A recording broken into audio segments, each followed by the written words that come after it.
Hello everyone, welcome to T1 academy. I'm Sudheer Kumar. Top 100 current affairs ఏవైతే జనవరి నుంచి April మధ్యలో ఉన్నటువంటి టాప్ 100 కరెంట్ అఫైర్స్ అనేది డిస్కస్ చేస్తాను కదా. ఆల్రెడీ పార్ట్ 1 అనేది పబ్లిష్ చేసామండి. సో 50 క్వశ్చన్స్తోని ఇప్పుడు పార్ట్ 2 చెప్పబోతున్నాము. సో పార్ట్ 2లో కూడా 50 క్వశ్చన్స్ అనేవి కవర్ చేస్తాము. సో కరెంట్ అఫైర్స్ని MCQ ఓరియంటెడ్లో మేము డీల్ చేయబోతున్నాము. ఇది ఎస్పెషల్గా ఆర్ఆర్బి ఎన్టీపీసీ అదేవిధంగా ఏపీ కానిస్టేబుల్ ఎవరైతే ప్రిపేర్ అవుతున్నారో వారికి చాలా హెల్ప్ అవుతుంది. సో ఈ వీడియోస్ని చూసి అదేవిధంగా మీ ఫ్రెండ్స్కి కూడా షేర్ చేయండి. మేము కంప్లీట్గా T1 అకాడమీ యూట్యూబ్ ఛానల్లో కంప్లీట్గా ప్రతి సబ్జెక్ట్ కూడా ఫ్రీగా ప్రొవైడ్ చేయడం జరుగుతుంది. ఓకే, ఎవరైతే రూరల్ బ్యాక్గ్రౌండ్ నుంచి వస్తున్నారో వాళ్ళ ఇంటి దగ్గరనే ఉండి ప్రిపేర్ అయ్యే విధంగా డిజిటల్ ప్లాట్ఫామ్లో మా యొక్క యూట్యూబ్ ఛానల్లో ఫ్రీగా అన్ని సబ్జెక్ట్స్కి సంబంధించిన వీడియోస్ అనేవి క్లియర్గా అప్లోడ్ చేస్తున్నాము. అదేవిధంగా T1 అకాడమీ .in అనే ఏదైతే ఉందో T1 అకాడమీ .in అని చెప్పేసి ఒక వెబ్సైట్ కూడా ఉందండి. సో ఈ వెబ్సైట్లో మీకు కావాల్సిన డైలీ కరెంట్ అఫైర్స్ ఏవైతే ఉన్నాయో అవి అక్కడ వెబ్సైట్లో ప్రొవైడ్ చేస్తున్నాము. అదేవిధంగా వేరియస్ సబ్జెక్ట్స్కి సంబంధించిన MCQస్ని కూడా క్లియర్గా అక్కడ ప్రొవైడ్ చేయడం జరుగుతుంది. సో మీరు ఫీజెస్ కట్టి అనవసరంగా వేస్ట్ చేసుకోకండి. డబ్బులు అనేది చాలా వాల్యుబుల్. సో అవి ఏవైతే అమౌంట్ ఉంటుందో మీరు మీ రెగ్యులర్కి యూజ్ చేసుకోవచ్చు. T1 అకాడమీ .in అనే వెబ్సైట్లో మేము క్లియర్గా అన్ని సబ్జెక్ట్స్ సంబంధించిన MCQs అనేవి ప్రొవైడ్ చేస్తున్నాము. Please use that opportunity. Okay, so questions కనుక చూసుకున్నట్లయితే ఐక్యరాజ్య సమితి మహిళా స్థితిగతుల commission united nations commission status of women అని చెప్పేసి ఒక ఆర్గనైజేషన్ ఉంది, ఐక్యరాజ్య సమితికి సంబంధించింది. సో మహిళా స్థితిగతుల కమిషన్ యొక్క 69వ సమావేశం ఎక్కడ జరిగింది మరియు భారతదేశం నుండి ఎవరు పాల్గొన్నారు అని చెప్పేసి క్వశ్చన్. ఆప్షన్ ఏ న్యూఢిల్లీ, స్మృతి ఇరానీ గారు పాల్గొన్నారు అంటున్నారు. ఆప్షన్ బి వచ్చేసి ప్యారిస్, మేనకా గాంధీ అంటున్నారు. ఆప్షన్ సి వచ్చేసి న్యూయార్క్, అన్నపూర్ణాదేవి అంటున్నారు. Option D Geneva, Renuka Chowdary గారు. ఓకే, ఎవరండి? Option C is the correct answer. 69వ United nations commission status of women అని చెప్పేసి ఒక సమావేశం అనేది 69వ సమావేశము మనకి న్యూయార్క్లో జరిగింది. దానికి సంబంధించి ministry of women and child development ఎవరు? మనకి ministry of women and child development సంబంధించిన మినిస్ట్రీ అన్నపూర్ణాదేవి గారు అటెండ్ అవ్వడం జరిగింది. So C is the correct answer. Okay, this is the explanation.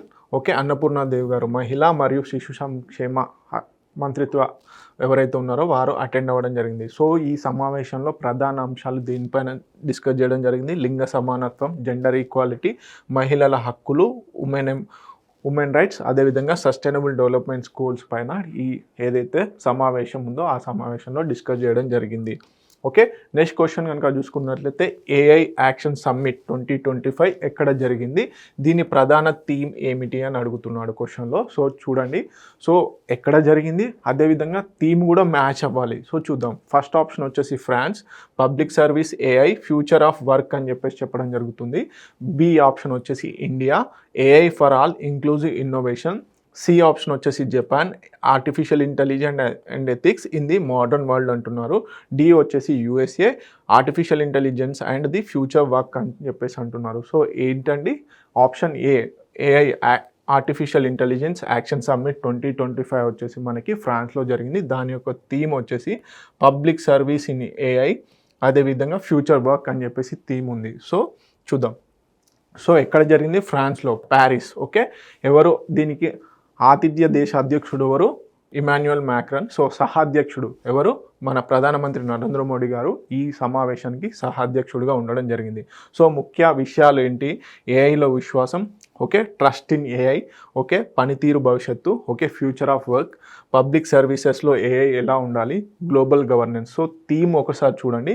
Public service AI, future of work, innovation and culture, trust in AI and global AI governance అని చెప్పేసి theme అండి. So ఇది public service AI, future of work, innovation and culture, trust in AI and global AI governance. So themes చాలా మటుకి మనము ఇంగ్లీష్లోనే గుర్తుపెట్టుకోవడానికి try చేయండి. ఎందుకంటే మనకి ట్రాన్స్లేషన్ చాలా మిస్టేక్స్ ఉంటాయి కాబట్టి ఇంగ్లీష్లోనే గుర్తుపెట్టుకోవడానికి ట్రై చేయండి. ఎగ్జామ్స్లో కూడా ట్రాన్స్లేషన్ మిస్టేక్స్ వస్తాయి. ఓకే, అందుకే చెప్తున్నాను. సో థీమ్స్ ఎస్పెషల్లీ ఇంగ్లీష్లోనే గుర్తుపెట్టుకోండి. నెక్స్ట్ వచ్చేసి new program for removal of unused drugs. Okay, new program for removal of unused drugs, NPROUD అని సింపుల్గా అడుగుతారు. ఎన్ప్రౌడ్ పథకం ప్రారంభం చేసినటువంటి రాష్ట్రం ఏది అని అంటున్నారు. Option A Tamil Nadu, option B Karnataka, option C Kerala, option D Maharashtra. So చూడండి, new program for removal of unused drugs ఏదైతే ఉందో ఆ పథకాన్ని తీసుకొచ్చినటువంటి రాష్ట్రం కేరళ. ఓకే, ఈ ప్రోగ్రామ్ యొక్క అంటే ఈ పథకం యొక్క మెయిన్ ఇంటెన్షన్ ఏంటంటే ఎక్స్పైర్డ్ అయినటువంటి మందులు ఉంటాయి కదా, ట్యాబ్లెట్స్ కానీ ఇతరత్ర వాటిని సేఫ్గా డిస్పోజల్ చేసేందుకు, సైంటిఫిక్ మెథడ్లో డిస్పోజల్ చేసేందుకు అని చెప్పేసి ఈ ఎన్ప్రౌడ్ స్కీమ్ని తీసుకొచ్చింది కేరళ రాష్ట్రం. ఓకే, వివరణ, కేరళ వచ్చేసి ఈ స్కీమ్ను తీసుకురావడం జరిగింది, ఎన్ప్రౌడ్. ఓకే, ఎక్స్పైర్డ్ మరియు ఉపయోగించని మందులకు సేకరించి వాటిని శాస్త్రీయంగా డిస్పోజ్ చేయడం జరుగుతుంది. ఇది భారతదేశంలో మందుల నిర్వహణలో మొదటి వినూత్న ప్రయత్నంగా భావించబడుతుంది అని చెప్పేసి చెప్పడం జరుగుతుంది. సింపుల్గా ఎన్ప్రౌడ్ అని ఇవ్వడం జరుగుతుంది. ఎన్ప్రౌడ్ అనే పథకం ఏ రాష్ట్రం తీసుకొచ్చింది అనొచ్చు, దాని యొక్క ఇంటెన్షన్ కూడా అడగొచ్చు. ఎక్స్పైర్డ్ లేదా ఉపయోగించినటువంటి మందులు ఏవైతే మనం ఇళ్ళలో ఉంటాయి కదా, స్టోరేజ్ చేసినటువంటి, సో ఆ ట్యాబ్లెట్స్, సిరప్స్ ఇవన్నీ కూడా ఈ సైంటిఫిక్ మేనర్లో డిస్పోజ్ చేసేందుకు అని చెప్పేసి ఈ స్కీమ్ తీసుకొచ్చారు. ఓకే, సో నెక్స్ట్ వచ్చేసి 2025 బాఫ్తా BAFTA బాఫ్తా అవార్డులో ఉత్తమ చిత్రం అవార్డును ఎవరు గెలుచుకున్నారు అన్నారు. సో పార్ట్ 1లో వచ్చేసి మనము ఆస్కార్ అవార్డ్స్ గురించి తెలుసుకున్నాం. సో ఆస్కార్ అవార్డ్స్ ఏ చిత్రానికి ఎక్కువగా వచ్చాయి, ఎవరు ఏంటి అనేది తెలుసుకున్నాము. ఇప్పుడు బాఫ్తా అవార్డ్స్ గురించి తెలుసుకుంటున్నాము.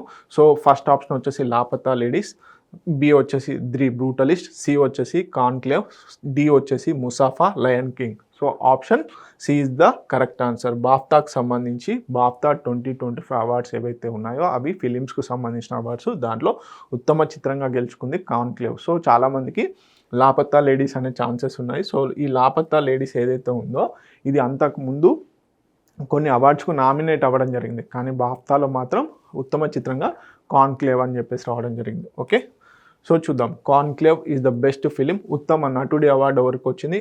ఆండ్రియాన్ బ్రాడీ గారికి రావడం జరిగింది. ఏ మూవీకి? ది బ్రూటలిస్ట్ అనే మూవీలో హీరోకి ఉత్తమ నటుడు అవార్డు అనేది రావడం జరిగింది. ఉత్తమ నటి అవార్డు వచ్చేసి మీకీ మాడిసన్. ఓకే, మీకీ మాడిసన్, అనోరా.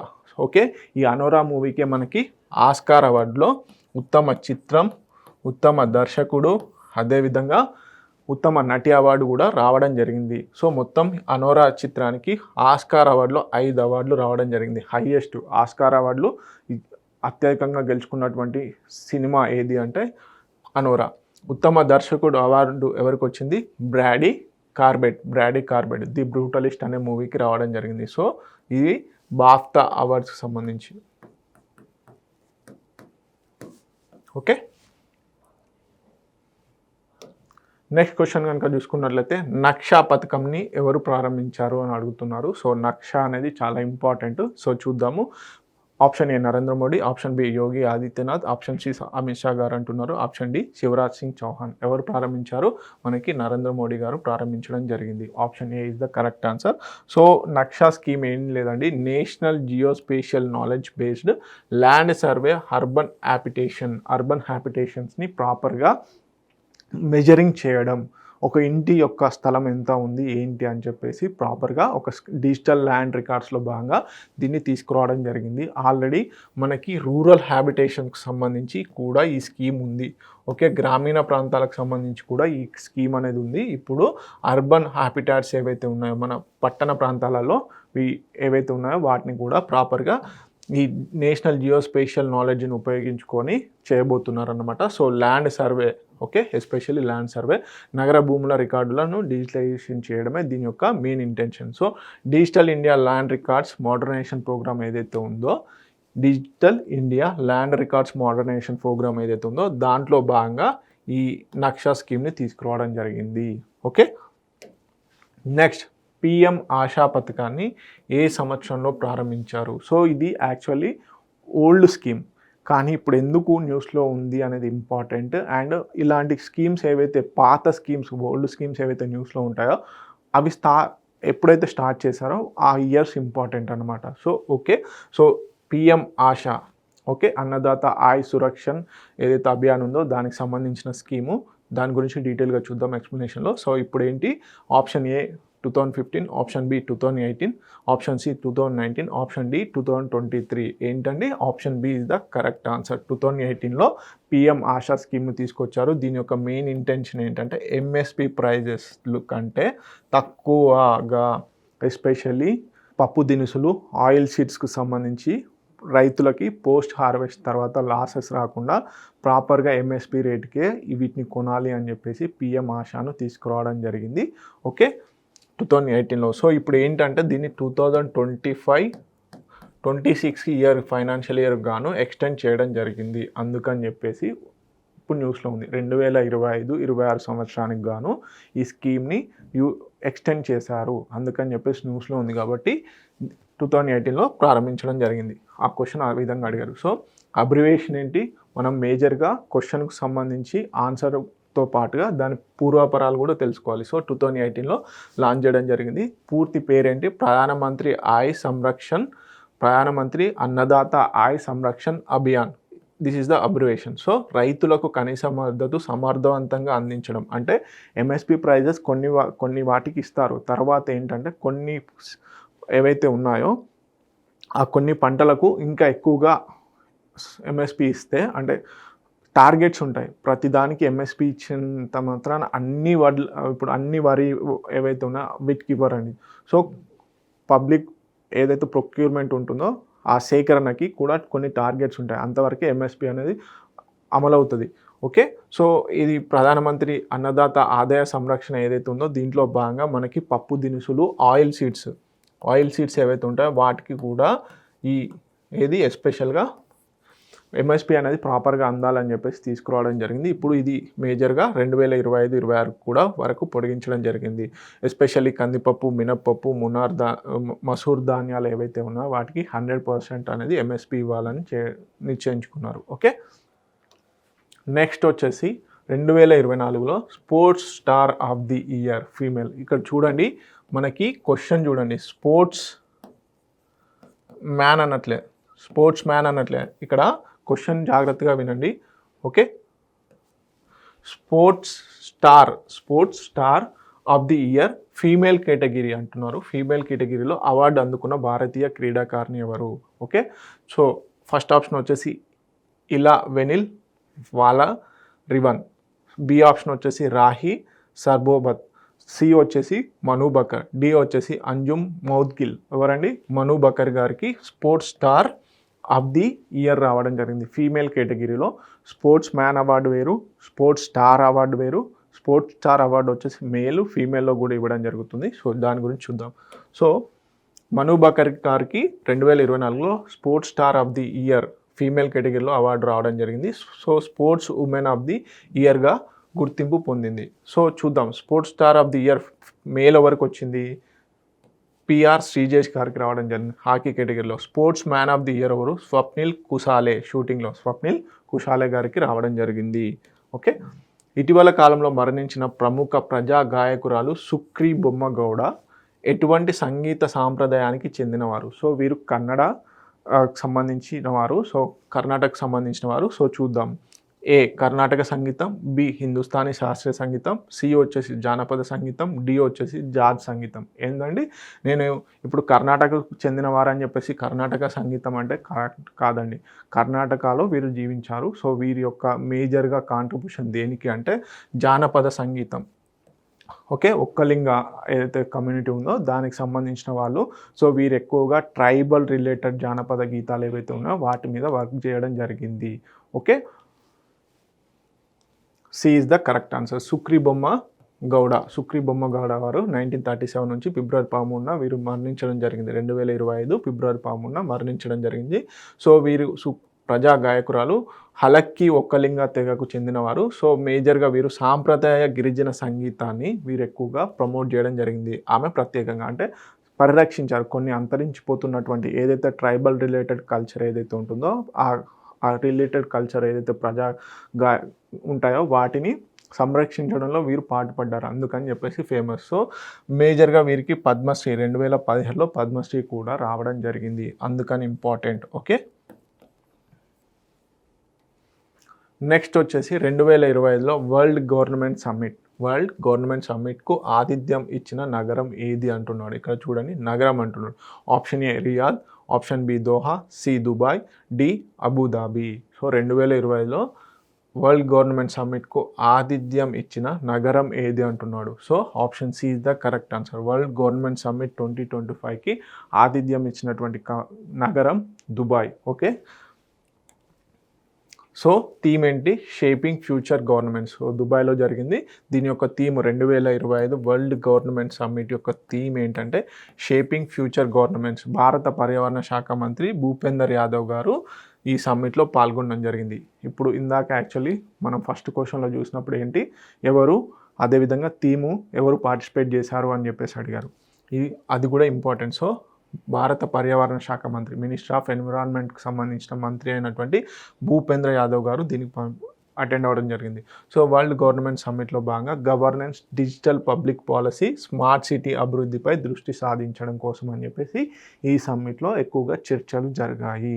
ఓకే, నెక్స్ట్ వరుణ్ సాగర్గా పేరు మార్చబడిన రాజస్థాన్లోని ఏ సరస్సు ఏది అంటున్నారు. సో కొన్నిసార్లు ఏమని అడుగుతారు, ఇటీవల కాలంలో ఈ కింద ఇచ్చిన సరస్సులో ఏదైతే సరస్సు ఉందో ఆ సరస్సు పేరు మారింది అని అడుగుతారు. కానీ ఇక్కడ రివర్స్ క్వశ్చన్ ఇచ్చాం మేమే కావాలని. వరుణ్ సాగర్గా పేరు మార్చబడిన రాజస్థాన్లోని ఏ సరస్సు అనేది అడుగుతున్నాడు క్వశ్చన్. ఓకే, ఫస్ట్ ఆప్షన్ వచ్చేసి అన్నా సాగర్, బి వచ్చేసి పిచోలా సరస్సు, సి వచ్చేసి సాంబార్ సరస్సు, డి వచ్చేసి ఫాయ్ సాగర్. సో మనకి option D is the correct answer. D Foy Sagar ఏదైతే ఉందో ఈ ఫాయ్ సాగర్ని ఇప్పుడు వరుణ్ సాగర్గా పేరు మార్చడం జరిగింది. దీన్ని యాక్చువల్గా 1892లో కన్స్ట్రక్షన్ చేయడం జరిగింది ఈ సరస్సుని. ఓకే, మేజర్గా నేమ్ చేంజింగ్స్ కంపల్సరీ అడుగుతారండి, వీటిని కూడా గుర్తుపెట్టుకోండి. ఓకే, ఫాయ్ సాగర్ సరస్సు అజ్మీర్ రాజస్థాన్లో ఉంది. నిర్మాణం వచ్చేసి 1892లో జరిగింది. ఓకే, వరుణ్ సాగర్గా పేరు మార్చడం జరిగింది. ఓకే, దీని సరౌండింగ్స్లో, ఈ సరస్సు సరౌండింగ్స్లో మనకి కింగ్ ఎడ్వర్డ్ మెమోరియల్ భవనాన్ని కూడా మహర్షి దయానంద విశ్రాంత గృహంగా అభివృద్ధి చేశారు. ఓకే, చూడండి సరస్సు సరౌండింగ్స్లో కింగ్ ఎడ్వర్డ్ మెమోరియల్ అనే బిల్డింగ్ ఉండేది, దాన్ని మహర్షి దయానంద సరస్వతి విశ్రాంత గృహంగా అభివృద్ధి చేయడం జరిగింది. ఓకే, ఇప్పుడు ఫాయ్ సాగర్ సరస్సు ఏదైతే ఉందో ఆ ఫాయ్ సాగర్ సరస్సుని ఏ పేరు మీదకి? వరుణ్ సాగర్ పేరు మీదకి. అదేవిధంగా కింగ్ ఎడ్వర్డ్ మెమోరియల్ బిల్డింగ్ ఏదైతే ఉందో దాన్ని మహర్షి దయానంద విశ్రాంత గృహంగా మార్చడం జరిగింది. నెక్స్ట్ క్వశ్చన్ కనుక చూసుకున్నట్లయితే భారతదేశపు మొట్టమొదటి స్వదేశీ ఆటోమేటెడ్ బయోమెడికల్ వ్యర్థాల శుద్ధి ప్లాంట్ను ఏ సంస్థ అభివృద్ధి చేసింది? జాగ్రత్తగా చూడండి. యాక్చువల్లీ ఆటోమేటెడ్ బయోమెడికల్ వ్యర్థాల శుద్ధి ప్లాంట్. సో మనము ప్రాక్టీస్ చేస్తాం కదండి, ఇప్పుడు వైద్యులు గ్లౌజెస్, ఆపరేషన్స్ ఏవైతే చేస్తారో అదేవిధంగా యూజ్ చేసినటువంటి సిరంజీలు కానీ, మన కట్టు కానీ, బ్యాండేజెస్, ఇవన్నీ కూడా మెడికల్ రిలేటెడ్ వేస్టేజ్ అన్నమాట. సో ఆ వేస్టేజ్ని ప్రాపర్గా క్లీన్ చేయాలి. సో దానికోసం అని చెప్పేసి ఆటోమేటెడ్ బయోమెడికల్ వ్యర్థాల శుద్ధి ప్లాంట్ని డెవలప్ చేశారు. దాన్ని ఎవరు డెవలప్ చేశారని క్వశ్చన్ అడుగుతున్నాడు. సో క్వశ్చన్ డైరెక్ట్గా బయోమెడికల్ అనేది కాదండి. సో దాని గురించి కూడా కొంచెం నేర్చుకోవాలి. సబ్జెక్ట్ కరెంట్ అఫైర్స్లో సబ్జెక్ట్స్ థీమ్ ఓరియంటెడ్లో కూడా, కాంటెక్స్ట్ ఓరియంటెడ్లో కూడా అడిగే ఛాన్సెస్ ఉన్నాయి. కొంచెం డెప్త్ లేదంటే టఫ్ చేయాలి అనుకుంటే ఖచ్చితంగా ఇలాంటి క్వశ్చన్స్ అడుగుతారు.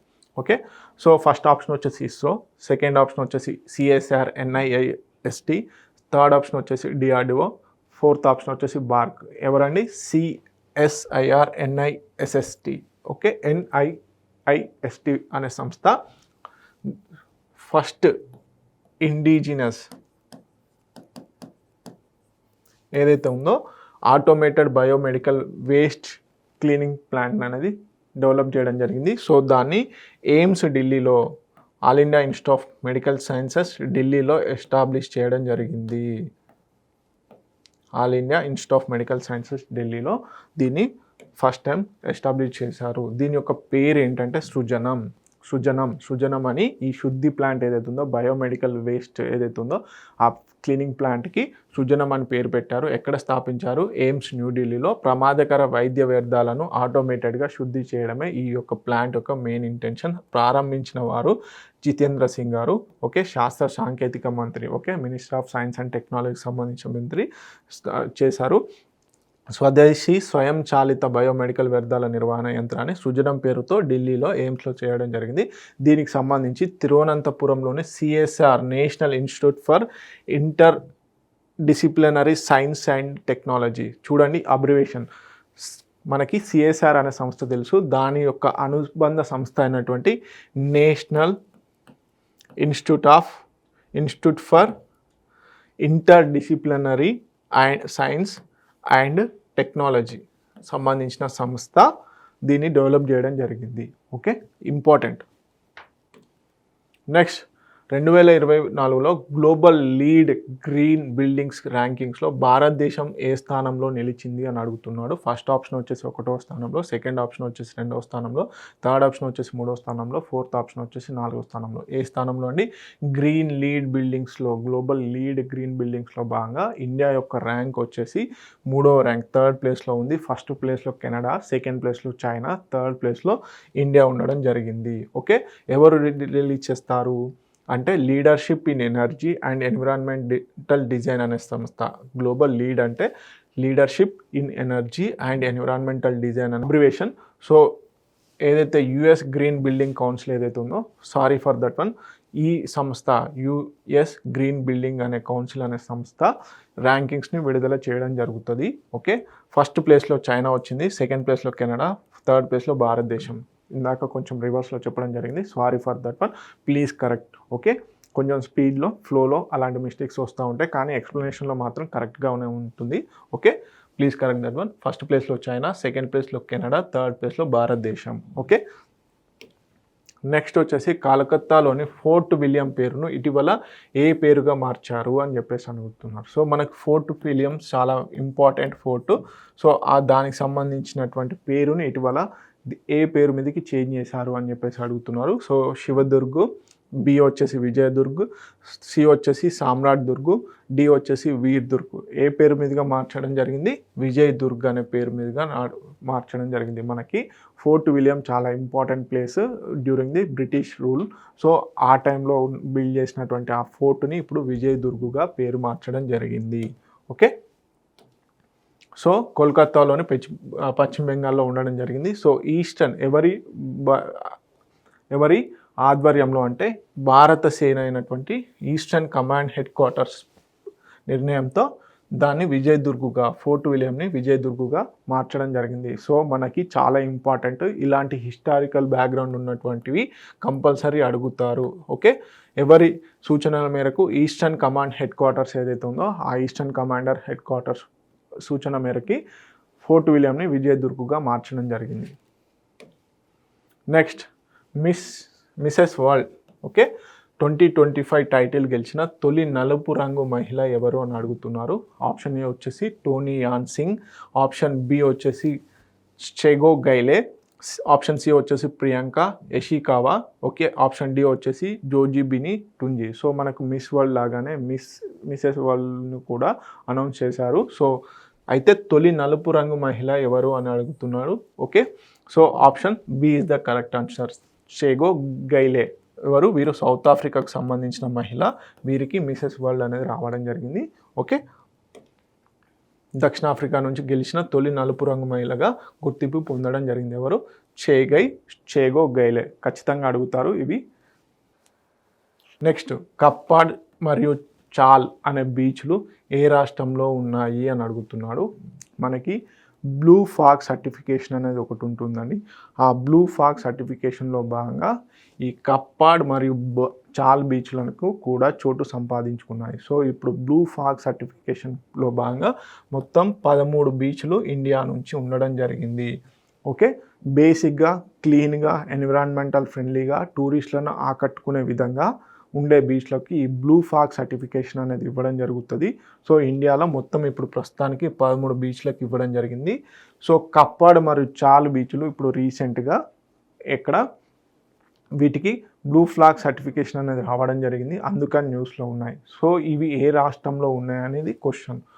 Option A Gujarat, option B Odisha, option C Tamil Nadu, option D Kerala. ఏ రాష్ట్రం అండి? కేరళలో ఉన్నాయి కప్పాడ్ మరియు చాల్ బీచ్లు. ఓకే, కేరళ కప్పాడ్ బీచ్ కజికోడ్ ప్రాంతంలో ఉంది. సో కప్పాడ్ అనే బీచ్ వచ్చేసి కజికోడ్, కేరళలోని కోజికోడ్లో ఉండడం జరిగింది. చాల్ వచ్చేసి కన్నూర్లో ఉండడం జరిగింది. ఈ బీచ్లో తాజాగా బ్లూ ఫ్లాగ్ సర్టిఫికేషన్ అనేది పొందినవి మొత్తం 13 ఉన్నాయి. సో 13కు సంబంధించిన లిస్టులు ఇవి. కంపల్సరీ గుర్తుపెట్టుకోండి. స్టాటిక్ జీకే ఓరియంటల్లో ఖచ్చితంగా అడుగుతారు. సో శివరాజ్పూర్ బీచ్ వచ్చేసి గుజరాత్, గోల్డెన్ బీచ్ వచ్చేసి ఒడిశా, గోంగ్లా బీచ్ వచ్చేసి Diu union territory. Okay, Kasarkod beach వచ్చేసి కర్ణాటక, పడుబిద్రి బీచ్ వచ్చేసి కర్ణాటక, ఋషికొండ బీచ్ వచ్చేసి ఆంధ్రప్రదేశ్, రాధానగర్ బీచ్ వచ్చేసి Andaman and Nicobar islands, Kovalam beach వచ్చేసి తమిళనాడు, ఈడెన్ బీచ్ వచ్చేసి పాండిచ్చేరి, మినికాయ్ తుండి బీచ్ వచ్చేసి లక్షద్వీప్. ఓకే, కాద్మత్ బీచ్ వచ్చేసి లక్షద్వీప్, కప్పాడ్ బీచ్ వచ్చేసి కేరళ, చాల్ బీచ్ వచ్చేసి కేరళ. ఓకే, ఈ 13 బీచ్ల నేమ్స్ అవి ఉన్నటువంటి స్టేట్స్ ఖచ్చితంగా గుర్తుపెట్టుకోండి. ఓకే, 55వ ప్రపంచ ఆర్థిక మంత్రిత్వ శిఖర సమ్మేళనం వరల్డ్ ఎకనామిక్ ఫోరం 2025లో ఎక్కడ జరిగింది అని అడుగుతున్నాడు. ఓకే, సో ఫస్ట్ ఆప్షన్ వచ్చేసి దావోస్, సెకండ్ ఆప్షన్ వచ్చేసి జెనీవా, థర్డ్ ఆప్షన్ వచ్చేసి న్యూయార్క్, ఫోర్త్ ఆప్షన్ వచ్చేసి ప్యారిస్. ఎక్కడ జరిగింది? మనకి దావోస్, స్విట్జర్లాండ్లో జరిగింది. ఓకే, థీమ్ ఏంటి? Collaboration for the intelligent age. నిర్వహణ ఎవరు? World economic forum. ఓకే, ఇక్కడ ప్లేస్ వచ్చేసి దావోస్, స్విట్జర్లాండ్. సో మనకి ఈ వరల్డ్ ఎకనామిక్ ఫోరం ఎప్పుడు స్థాపించారు? మనకి 1971లో ఎవరు స్థాపించారు? క్లాష్ ష్వాబ్ గారు. సో ఇప్పుడు ఇతని మీద కొన్ని ఆరోపణలు కూడా రావడం జరిగింది. అందుకని చెప్పేసి వరల్డ్ ఎకనామిక్ ఫోరం న్యూస్లో కూడా ఉంది. చాలా ఇంపార్టెంట్. ఎవరైతే వ్యవస్థాపకుడు ఉన్నారో ఆ వ్యవస్థాపకుడికి సంబంధించిన కొన్ని ఆరోపణలు కూడా రావడం జరిగింది.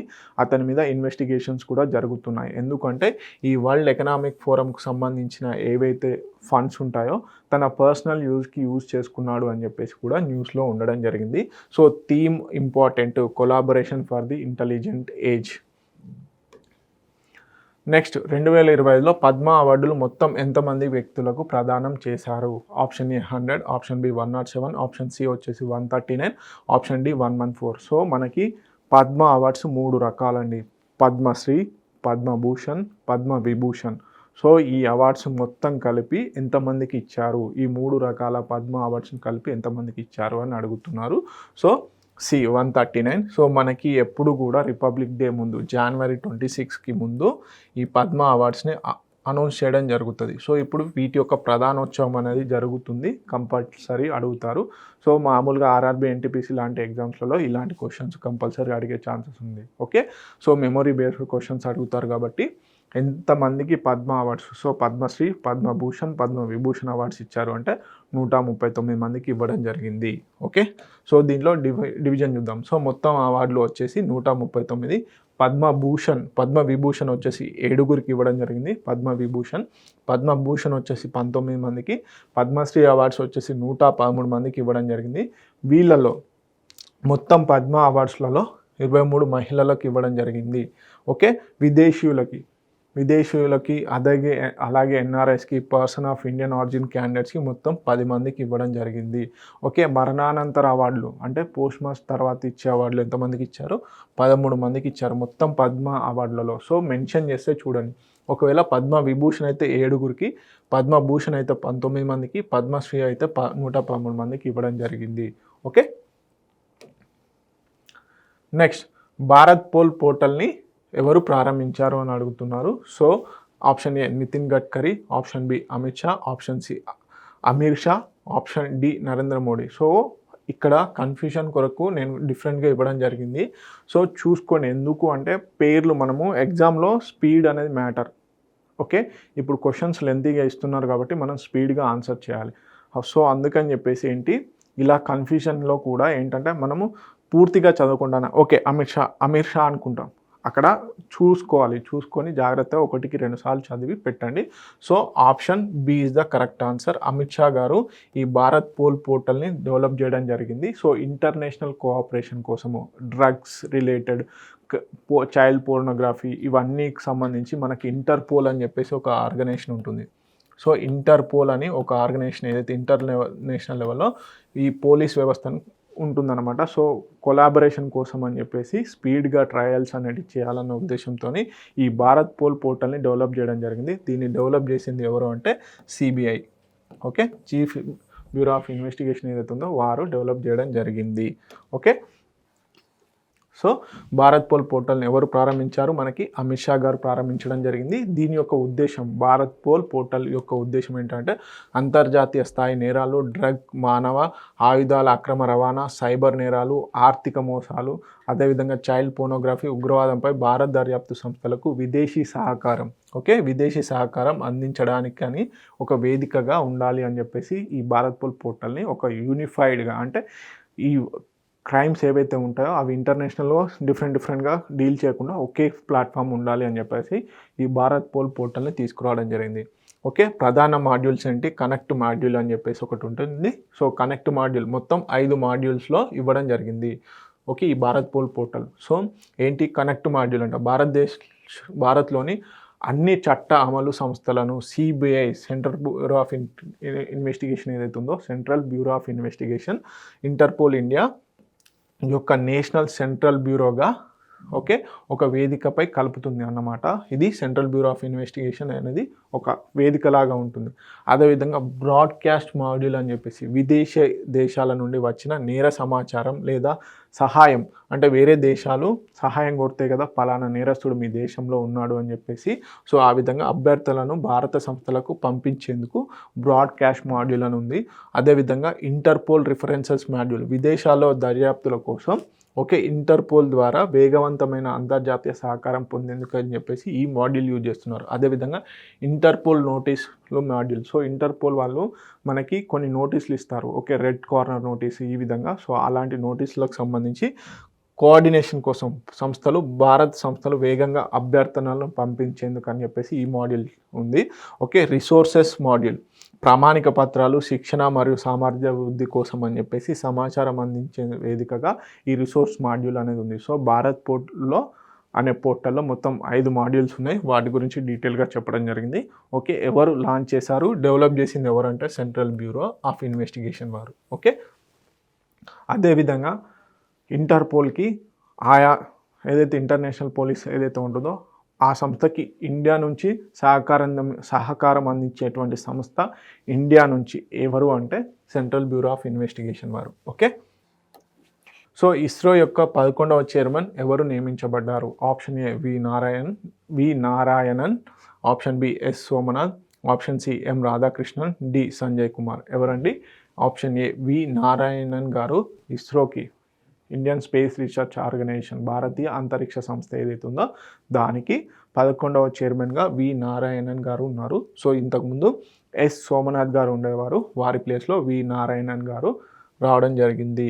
ఓకే, రాకెట్ శాస్త్రవేత్త, aerospace engineer, department of space ఎవరైతే మనకి మేజర్గా ఇస్రోకి చైర్మన్గా ఎన్నుకుంటారో, ఓకే, చైర్మన్గా ఉంటారో వారు డిపార్ట్మెంట్ ఆఫ్ స్పేస్కి కూడా సెక్రటరీగా ఉంటారు. డిపార్ట్మెంట్ ఆఫ్ స్పేస్కి సెక్రటరీగా కూడా నియమితులు అవుతారు.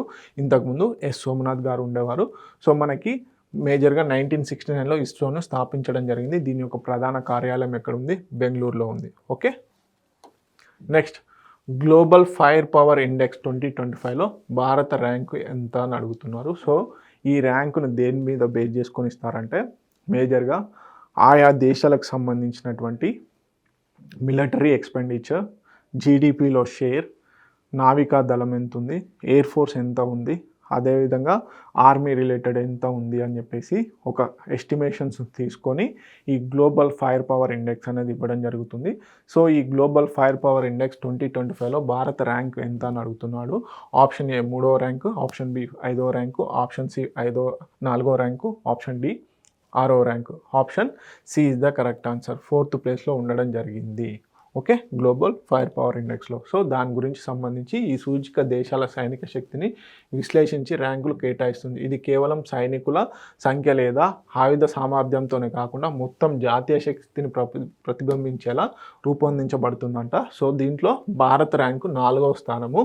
ఓకే, స్కోర్ ఎంత? 0.1184. సో టాప్ దేశాలు ఏంటి? America, second place Russia, third place China. Okay, మరి సూచికలు ఏంటి? ఇందాక చెప్పాను కదా, యాక్టివ్ మిలిటరీ పర్సనల్స్ ఎంతమంది ఉన్నారు, డిఫెన్స్ బడ్జెట్ ఎంత ఉంది, నావల్ పవర్ ఎంత ఉంది, ఎయిర్ పవర్ ఎంత ఉంది, టెక్నాలజికల్ అడ్వాన్స్మెంట్ ఎంత ఉంది, జియోగ్రాఫికల్ అడ్వాంటేజ్ ఏంటి, న్యాచురల్ రిసోర్సెస్ ఏంటి, అదేవిధంగా లాజిస్టిక్స్ అండ్ ఇన్ఫ్రాస్ట్రక్చర్. సో ఇలాంటి ప్రమాణాలను తీసుకొని ఈ ర్యాంకింగ్స్ అనేది ఇవ్వడం జరిగింది. గ్లోబల్ ఫైర్ పవర్ ఇండెక్స్ అని 2025లో భారత ర్యాంకు 4వ ర్యాంకు. ఫస్ట్ వచ్చేసి యూఎస్ఏ, సెకండ్ వచ్చేసి రష్యా, థర్డ్ వచ్చేసి China, fourth India. So India యొక్క score important 0.1184. So Ramsar convention ప్రకారం భారతదేశంలో తొలిసారిగా వెట్లాండ్ సిటీ హోదా పొందిన నగరాలు ఏవి అని అడుగుతున్నారు. సో కింద ఇచ్చినటువంటి ఆప్షన్లో రామ్సార్ వెట్లాండ్స్లో భాగంగా వెట్లాండ్ సిటీస్ యొక్క కేటగిరీ అనేది అనౌన్స్ చేయడం జరిగింది. దాంట్లో ఏ సిటీస్ ఉన్నాయని చెప్పేసి అడుగుతున్నారు. ఫస్ట్ ఆప్షన్ వచ్చేసి ఇండోర్ మరియు ఉదయ్పూర్, సెకండ్ ఆప్షన్ వచ్చేసి జైపూర్ మరియు భోపాల్, థర్డ్ ఆప్షన్ వచ్చేసి చెన్నై మరియు హైదరాబాద్, డి వచ్చేసి కోల్కతా మరియు పూణే. తొలిసారిగా ఈ వెట్లాండ్ సిటీస్ని అనౌన్స్ చేయడం జరిగింది రామ్సార్ కన్వెన్షన్లో భాగంగా. సో నిన్న క్వశ్చన్స్ అడగడం జరిగింది ప్రీవియస్ కరెంట్ అఫైర్స్లో భాగంగా. ఏమని అడిగాము, రామ్సార్ కన్వెన్షన్ ఎక్కడ జరిగింది అంటే ఏ కంట్రీలో జరిగింది, ఏ ఇయర్లో జరిగింది అనేది. Okay, Indore option A is the correct answer. Indore మరియు ఉదయ్పూర్కి ఈ వెట్లాండ్ సిటీస్ అనే అవార్డు అనేది రావడం జరిగింది రామ్సార్ కన్వెన్షన్లో భాగంగా. ఓకే, సో ఇండోర్ మరియు ఉదయ్పూర్. ఇండోర్ వచ్చేసి మనకు మధ్యప్రదేశ్ రాష్ట్రంలో ఉంది, ఉదయ్పూర్ వచ్చేసి మనకు రాజస్థాన్ రాష్ట్రంలో ఉంది. సో రామ్సార్ కన్వెన్షన్ ప్రకారం తొలి వెట్లాండ్ సిటీస్గా గుర్తింపు పొందింది. ప్రపంచవ్యాప్తంగా మొత్తం 74 వెట్లాండ్ సిటీస్ ఉండడం జరిగింది. 74 వెట్లాండ్ సిటీస్ ఉన్నాయి. ఇండియాలో అత్యధికంగా వెట్లాండ్ టైటిల్ అంటే వెట్లాండ్గా గుర్తించబడినటువంటి చిత్తడి నేలలు ఎన్ని అంటే 89. ఓకే, దీంట్లో అత్యధికంగా తమిళనాడులో మనకి 20 ఉండడం జరిగింది. తర్వాత యూపీ ఎన్ని 10 ఉన్నాయి. సో వెట్లాండ్స్, ఇది వెట్లాండ్ చిత్తడి నేలలకు సంబంధించి, ఇది వెట్లాండ్ సిటీస్కు సంబంధించి. సో వెట్లాండ్స్కి సంబంధించి మొత్తం 89 ఇండియాలో ఉండడం జరిగింది. దాంట్లో టాప్ తమిళనాడు ఉంది, సెకండ్ వచ్చేసి ఉత్తరప్రదేశ్ ఉండడం జరిగింది. సో వెట్లాండ్ సిటీస్కి సంబంధించి తొలిసారిగా 2 సిటీస్ని గుర్తించడం జరిగింది. ఏంటిది, ఒకటి ఇండోర్ మధ్యప్రదేశ్, తర్వాత ఉదయ్పూర్ రాజస్థాన్. ఇవి ప్రపంచవ్యాప్తంగా 74 మాత్రమే ఉన్నాయి, గుర్తుపెట్టుకోండి. ప్రపంచవ్యాప్తంగా మాత్రం 74 ఉన్నాయి వెట్లాండ్ సిటీస్.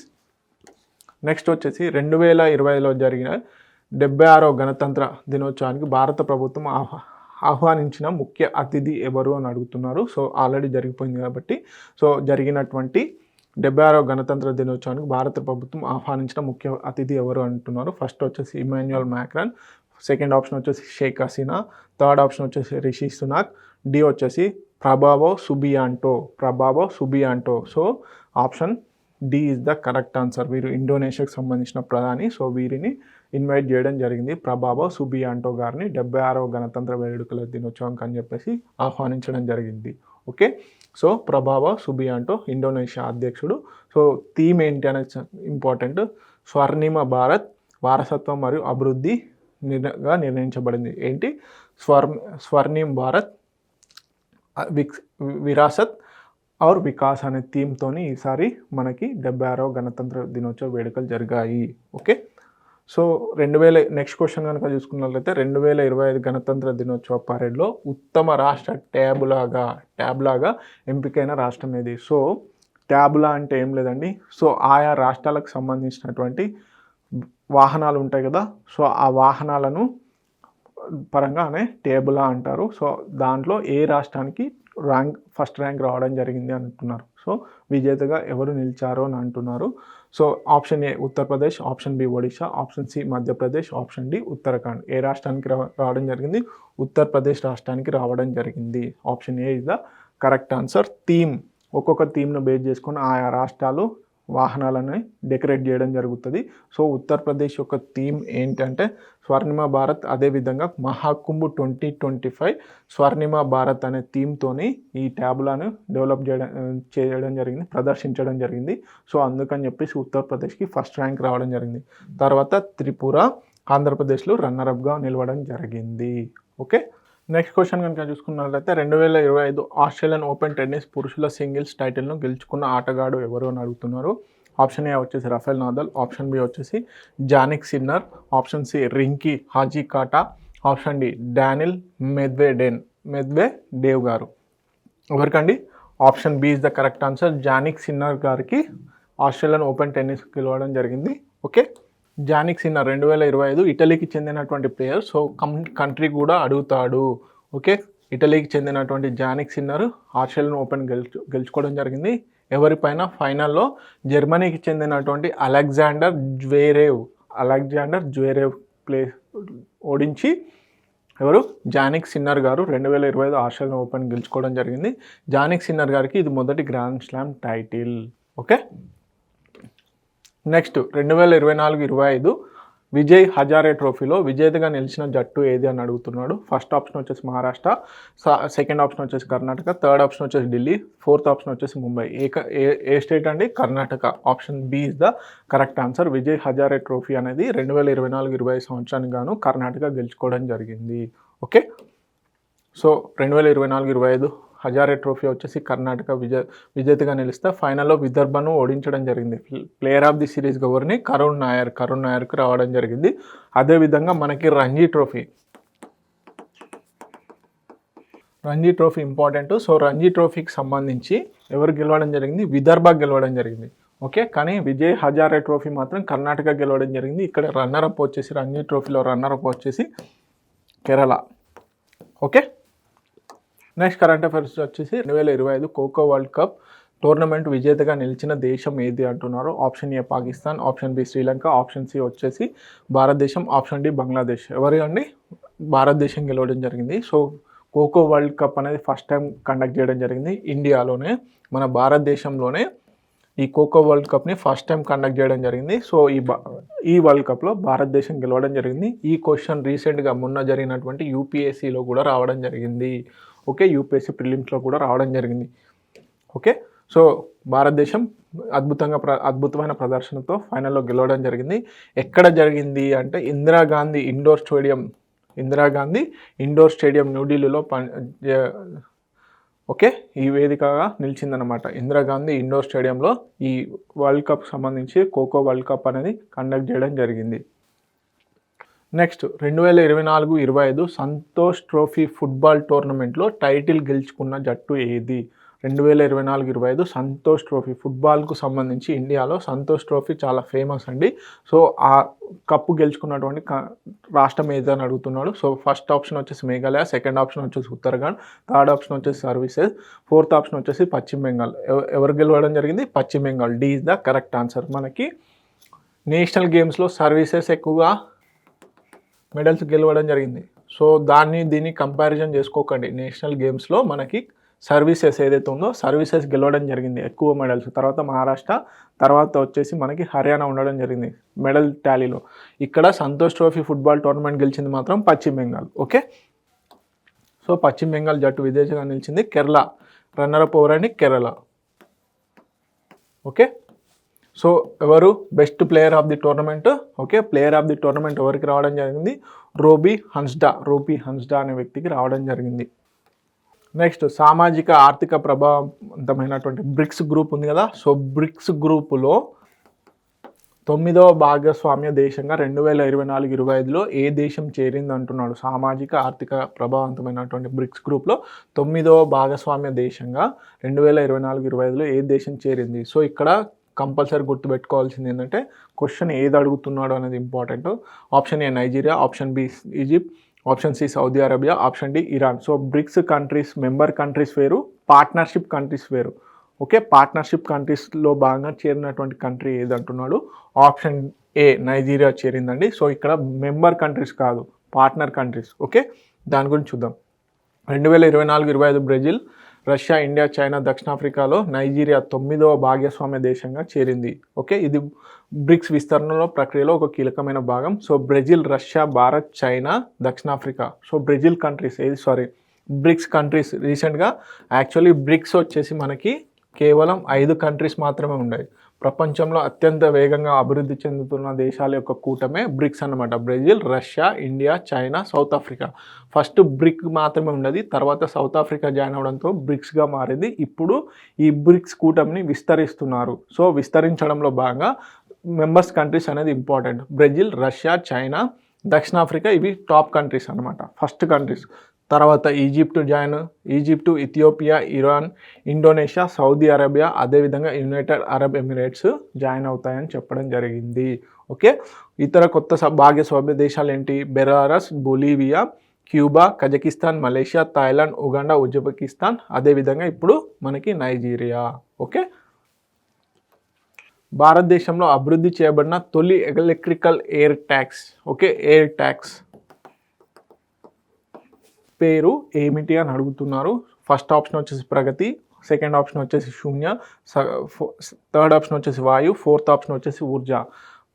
శూన్య is the correct answer. Option B is the correct answer. So first electrical air taxi ఏదైనా ఇండియాలో అభివృద్ధి చెందింది అంటే దాని పేరు ఏంటంటే శూన్య. ఎవరు అభివృద్ధి చేశారు అనేది కూడా ఇంపార్టెంట్. సార్లా ఏవియేషన్, బెంగళూరుకు చెందినటువంటి సార్లా ఏవియేషన్ అనే కంపెనీ ఈ శూన్య అని భారతదేశం మొట్టమొదటి ఎలక్ట్రికల్ ఎయిర్ ట్యాక్స్ని డెవలప్ చేయడం జరిగింది. ఇక్కడ చూడండి, ఎయిర్ ట్యాక్స్ అంటే మనకు మామూలుగా ఉన్నాయి, కాకపోతే ఇక్కడ ఎలక్ట్రికల్ ఎయిర్ ట్యాక్స్ డెవలప్ చేయడం జరిగింది. ఓకే, నెక్స్ట్ కరెంట్ అఫైర్ వచ్చేసి సత్యేంద్రనాథ్ బోస్ ఖగోళ పరిశోధన కేంద్రం 2024లో భారతదేశంలోని ఏ రాష్ట్రంలో స్థాపించబడింది అని అడుగుతున్నాడు. ఖగోళ శాస్త్రానికి సంబంధించిన క్వశ్చను. సత్యేంద్రనాథ్ బోస్ ఖగోళ పరిశోధన కేంద్రం రీసెర్చ్ సెంటర్ 2024లో భారతదేశంలో ఏ రాష్ట్రంలో స్థాపించబడింది అంటున్నారు. ఫస్ట్ ఆప్షన్ వచ్చేసి బీహార్, సెకండ్ ఆప్షన్ వచ్చేసి ఒడిశా, థర్డ్ ఆప్షన్ వచ్చేసి పశ్చిమ బెంగాల్, ఫోర్త్ ఆప్షన్ వచ్చేసి అస్సాం. ఏ రాష్ట్రం అండి? Paschim Bengal. Option C is the correct answer. Paschim బెంగాల్లో ఈ సత్యేంద్రనాథ్ బోస్ ఖగోళ శాస్త్ర పరిశోధన సంస్థని మనకి ఎస్టాబ్లిష్ చేయడం జరిగింది. సత్యేంద్రనాథ్ బోస్ ఖగోళ పరిశోధన కేంద్రాన్ని పశ్చిమ బెంగాల్లోని పాంచేత్ కొండ ప్రాంతంలో ఎక్కడ పురిలియా జిల్లాలో స్థాపించడం జరిగింది. పురిలియా జిల్లాలో. ఓకే, ఈ కేంద్రం ఖగోళ శాస్త్రం, అంతరిక్ష పరిశోధనలో భారత స్థాయిని మరింతగా పెంచే ఉద్దేశంతో నిర్మించబడింది అని చెప్తున్నారు. ఓకే, సో ప్లేస్ ఇంపార్టెంట్, ఏ రాష్ట్రం అనేది కూడా ఇంపార్టెంట్. పశ్చిమ బెంగాల్లోని పాంచేత్ కొండ, పురిలియా డిస్టిక్లో. నెక్స్ట్ వచ్చేసి ప్రపంచంలో అత్యంత శక్తివంతమైన హైడ్రోజన్ ఆధారిత రైల్వే ఇంజన్ను అభివృద్ధి చేసిన దేశం ఏది అంటున్నారు. ఫస్ట్ ఆప్షన్ వచ్చేసి భారత్, సెకండ్ ఆప్షన్ వచ్చేసి జర్మనీ, థర్డ్ ఆప్షన్ వచ్చేసి జపాన్, ఫోర్త్ ఆప్షన్ వచ్చేసి ఫ్రాన్స్. సో రైల్వే డెవలప్మెంట్కి సంబంధించి మనం ఎక్కువగా చైనా, లేకపోతే సౌత్ కొరియా, లేకపోతే జపాన్ అని అనుకుంటాం. కానీ హైడ్రోజన్ రైలు, ప్రపంచంలోనే అత్యంత శక్తివంతమైనటువంటి హైడ్రోజన్ ట్రైన్ని డెవలప్ చేసినటువంటి కంట్రీ ఇండియా. మన దేశమే డెవలప్ చేయడం జరిగింది. సో త్వరలో పట్టాలు ఎక్కబోతుంది. సో త్వరలో కూడా దీన్ని రన్ చేయబోతున్నారు. So option A is the correct answer. Okay, అత్యధిక శక్తిని కలిగినటువంటి హైడ్రోజన్ ఫ్యూయల్ ఆధారిత ట్రైన్ని డెవలప్ చేయడం జరిగింది. సో దీని యొక్క కెపాసిటీ ఎంత అంటే 1200 హార్స్ పవర్ HP. ఓకే, ప్రారంభ ప్రయోగం వచ్చేసి ఎక్కడ? హర్యానాలోని జింద్ అండ్ సోనిపత్ మార్గంలో దీన్ని ట్రయల్ రన్ చేయబోతున్నారు. ఓకే, ఇది భారత్లో గ్రీన్ ఎనర్జీ ఆధారిత రవాణా విప్లవానికి ఒక మైలురాయిగా భావించబడుతుంది. సో ఒకప్పుడు డీజిల్, తర్వాత పెట్రోల్, ఇప్పుడు ఎలక్ట్రికల్, ఫ్యూచర్లో హైడ్రోజన్. సో ఈ విధంగా రవాణా మార్గాల్లో చేంజెస్ రావడం జరుగుతుంది రవాణా వెహికల్స్లలో. సో అందుకని చెప్పేసి హైడ్రోజన్ నెక్స్ట్ జనరేషన్ వెహికల్ అన్నమాట, హైడ్రోజన్ వెహికల్స్ అనేటివి. సో అందుకని చెప్పేసి ముందే ఎక్కువగా కాన్సన్ట్రేట్ చేయడం జరుగుతుంది హైడ్రోజన్ ఫ్యూయల్ పైన. సో దీంట్లో భాగంగానే ఇండియా అత్యంత శక్తివంతమైనటువంటి ట్రైన్ని డెవలప్ చేయడం జరిగింది. ఓకే, భారత రాష్ట్రాల ఆర్థిక స్థిరత్వాన్ని అంచనా వేసే ఫిజికల్ హెల్త్ ఇండెక్స్ను విడుదల చేసిన సంస్థ ఏది అంటున్నారు.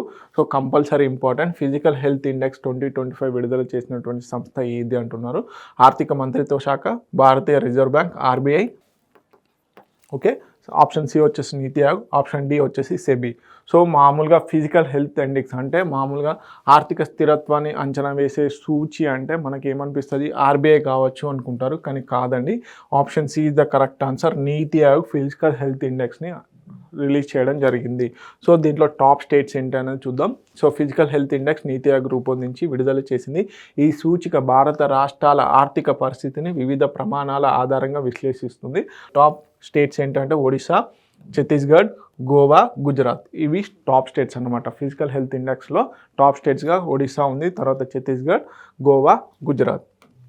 ఓకే, 2024 మేజర్ ధ్యాన్చంద్ ఖేల్రత్న అవార్డుకు ఎంపికైన క్రీడాకారులు ఎంతమంది అని అడుగుతున్నారు. ఓకే, మెంబర్స్ అడుగుతున్నాడు. ఎంతమందికి మేజర్ ధ్యాన్చంద్ అవార్డు అనేది ఇవ్వడం జరిగింది. సో ఖేల్ రత్న అవార్డ్ స్పోర్ట్స్లో హయ్యెస్ట్ హానర్ అవార్డ్ అండి. ఇండియాలో highest honour award major Dhyan Chand Khel Ratna award అనేది. ఓకే, దీనికి అంతకుముందు రాజీవ్ ఖేల్ రత్న అవార్డు అనేది ఉండేది. సో అంతకుముందు రాజీవ్ ఖేల్ రత్న అనేది ఉండేది, కానీ మోడీ గవర్నమెంట్ వచ్చాక దాన్ని మేజర్ ధ్యాన్ చంద్ ఖేల్ రత్న. సో మనకు తెలుసు ధ్యాన్ చంద్ వచ్చేసి ఫేమస్ హాకీ ప్లేయర్. సో వారి జ్ఞాపకార్థం అని చెప్పేసి పేరు మార్చి రాజీవ్ గాంధీ ఖేల్ రత్న అవార్డు పేరు మార్చి మేజర్ ధ్యాన్ చంద్ ఖేల్ రత్న అవార్డుగా పేరు పెట్టడం జరిగింది. సో ఆప్షన్ ఏ వచ్చేసి ఇద్దరికి ఇచ్చారు, ఆప్షన్ బి ముగ్గురికి ఇచ్చారంటున్నారు, ఆప్షన్ సి వచ్చేసి 4 మెంబర్స్కి ఇచ్చారంటున్నారు, ఆప్షన్ డి 5 మెంబర్స్కి ఇచ్చారంటున్నారు. ఎంతమందికి ఇచ్చారు? Option C is the correct answer. 2024 major Dhyan Chand Khel Ratna awards అనేవి 4గురికి ఇవ్వడం జరిగింది. సో వాటి లిస్ట్ కూడా చూద్దాము. సో 2024 జాతీయ క్రీడా పురస్కారాలను రాష్ట్రపతి మన ద్రౌపది ముర్ము గారు ఇవ్వడం జరిగింది. సో క్రీడా శాఖ మంత్రి ప్రకటిస్తుంది. సో ఈ మేజర్ ధ్యాన్ చంద్ ఖేల్ రత్న అవార్డుని ఇండియాలో అత్యంత అవార్డుగా క్రీడా విభాగానికి అత్యున్నత అవార్డుగా పేర్కొనడం జరుగుతుంది. సో ఎవరికి? Gukesh D chess world championship గెలిచారు కదా, అందుకని చెప్పేసి ఇవ్వడం జరిగింది. అదేవిధంగా next Harmanpreet Singh hockey, Praveen Kumar para athletics, Manu Bhaker shooting. So వీరికి మేజర్ ధ్యాన్ చంద్ ఖేల్ రత్న అవార్డు అనేది ఇవ్వడం జరిగింది 2024 సంవత్సరానికి గాను. ఓకే, నెక్స్ట్ వ్యవసాయ మంత్రిత్వ శాఖతో కలిసి రైతులకు ఆధునిక సాంకేతిక అందించేందుకు ప్రాజెక్ట్ విస్తార్ను ప్రారంభించిన శాస్త్రీయ సంస్థ ఏది అంటున్నారు. సో ఐఐటి రిలేటెడ్ క్వశ్చన్ అండి, ఖచ్చితంగా ఐఐటి రిలేటెడ్ క్వశ్చన్స్ వస్తాయి.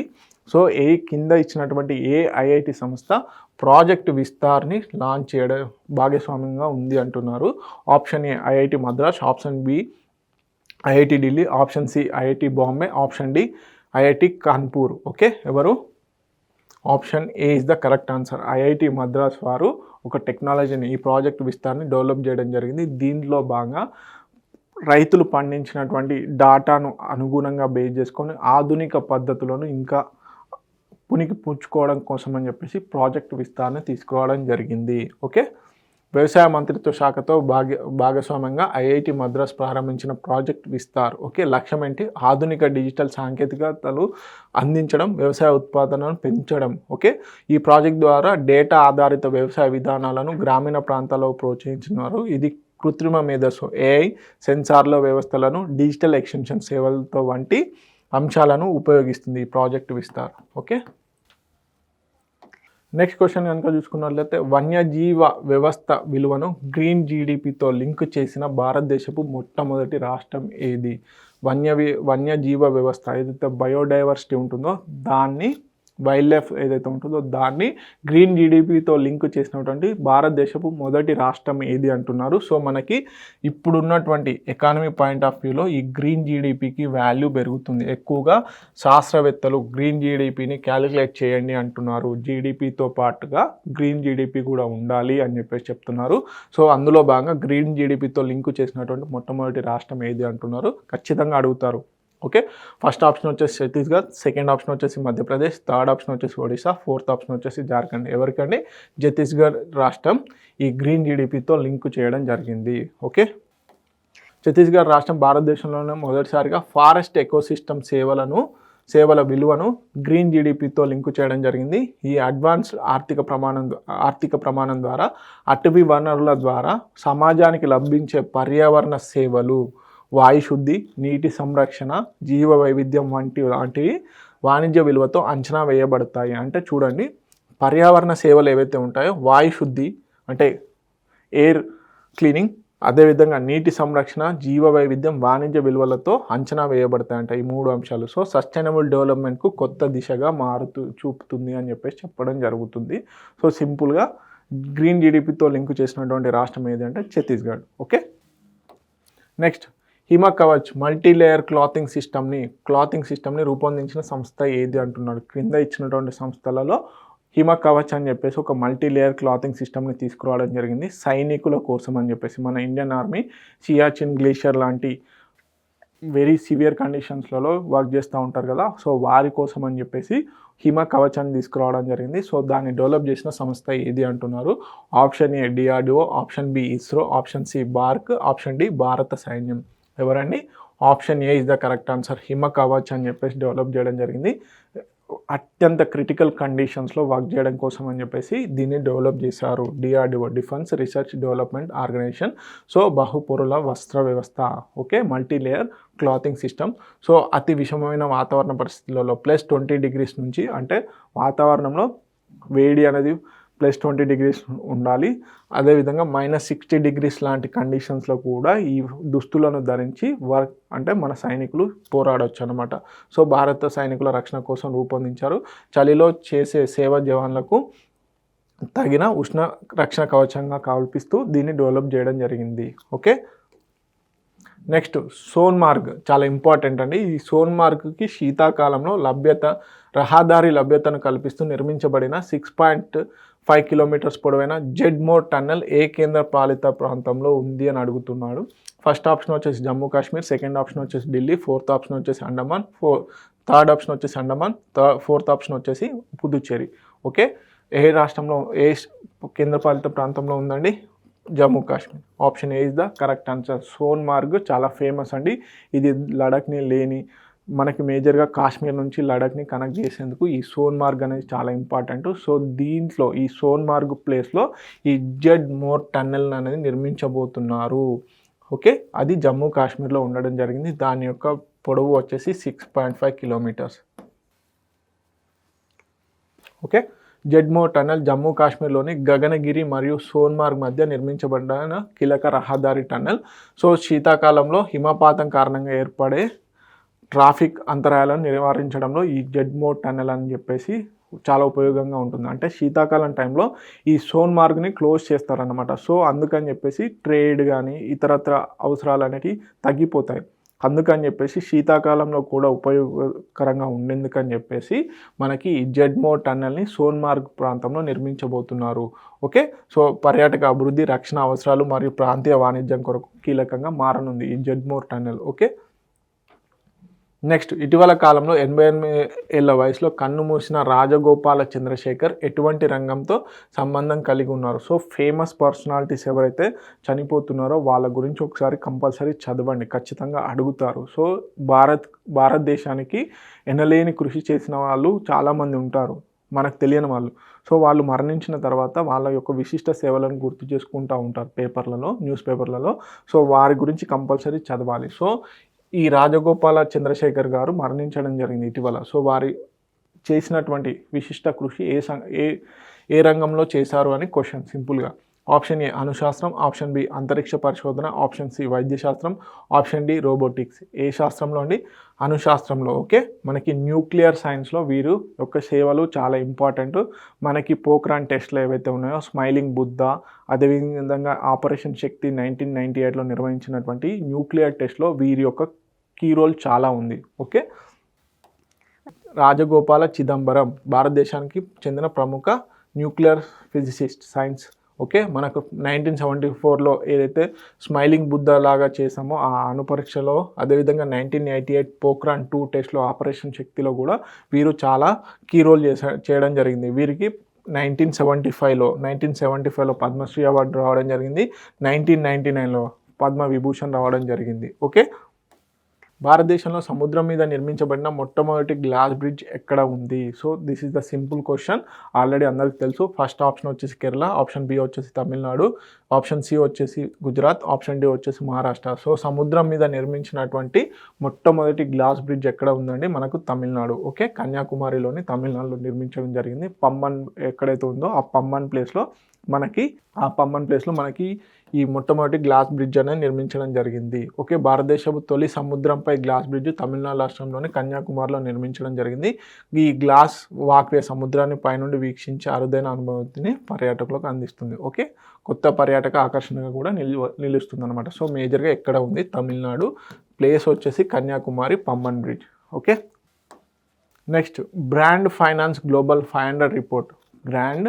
బ్రాండ్ ఫైనాన్స్ గ్లోబల్ 500 రిపోర్ట్ 2025 ప్రకారం అత్యంత విలువైన భారతీయ బ్రాండ్గా ఏది నిలిచింది? సో ఇక్కడ చూడండి, భారతీయ బ్రాండ్ అంటున్నాడు, ఇండియన్ బ్రాండ్ ఏది అంటున్నాడు. ఫస్ట్ ఆప్షన్ వచ్చేసి టాటా గ్రూప్, సెకండ్ ఆప్షన్ వచ్చేసి రిలయన్స్ ఇండస్ట్రీస్, థర్డ్ ఆప్షన్ వచ్చేసి ఇన్ఫోసిస్, ఫోర్త్ ఆప్షన్ వచ్చేసి HDFC బ్యాంక్. ఏ గ్రూప్ అని? టాటా గ్రూప్కి ఇండియా నుంచి 500 టాప్ బ్రాండ్స్ ఉంటాయి. ఇండియా నుంచి టాప్లో ఉన్నది టాటా. ఓకే, తర్వాత వచ్చేసి మనకి ఇన్ఫోసిస్ ఉండడం జరిగింది. ఓకే, సో ప్రపంచవ్యాప్తంగా మొత్తం 500 బ్రాండ్స్ ఏవైతే ఉన్నాయో వాటికి బ్రాండ్స్ ఇవ్వడం జరిగింది. సో టాప్ మోస్ట్ బ్రాండ్ వచ్చేసి యాపిల్కి ఉంది.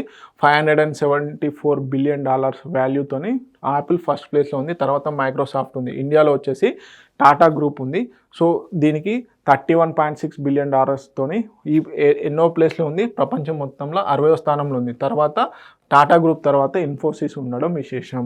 ఓకే, ఫస్ట్ ఓవరాల్ వరల్డ్ కనుక చూసుకున్నట్లయితే యాపిల్, తర్వాత Microsoft. Okay, next Forbes billionaires list 2025లో ప్రపంచంలో అత్యంత ధనవంతుడు ఎవరు? Option A Elon Musk, option B Jeff Bezos, okay, option C వచ్చేసి బెర్నార్డ్ అర్నోల్డ్, ఆప్షన్ డి వచ్చేసి బిల్ గేట్స్. ఎవరండి? Elon Musk. ఇప్పుడు ప్రస్తుతం అత్యంత ధనవంతుడు ప్రపంచంలో ఎవరు అంటే ఎలాన్ మస్క్ గారు. Okay, this is the explanation. దాదాపుగా $433.9 బిలియన్ ఆర్థిక వ్యవస్థతో వీరు టాప్ పొజిషన్లో ఉండడం జరిగింది.